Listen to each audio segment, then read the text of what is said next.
have received certified maize seeds and fertilizers from the county government ahead of the short rains in a bid to improve food security.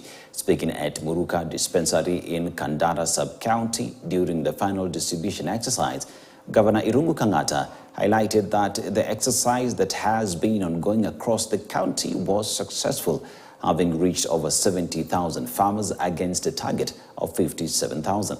Kang'ata stated that they were giving farmers a 2 kg bag of certified seeds and 16 kilos of fertilizer, noting that together the farm inputs could have the cost to the farmers to 4,000 shillings because the seeds alone cost 1,600 shillings.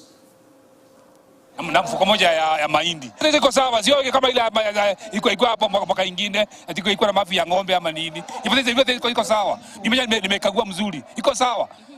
Tunaomba Mungu atubanyeshe mvua mzuri, at least hiyo tusaidie. Each farmer is getting 2 kg of certified seed from Simlo Seed and also Kenya Agricultural and Research Livestock Organization, both government entities.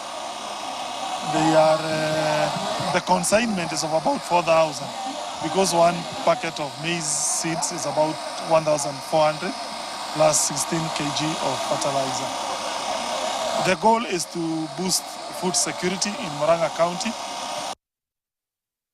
Very well, that story brings news desk to a close, but remember that you're following up on those 2 petitions, one in the Senate that is seeking to impeach the Kericho governor. Equally, we are following on the petition filed by Deputy President Rigathi Gachagua at the court seeking to stop the Senate from prosecuting his impeachment on Wednesday and Thursday. All that across the day in our subsequent news bulletin. My name is Dennis Aseto. Enjoy the rest of your viewing. Good afternoon.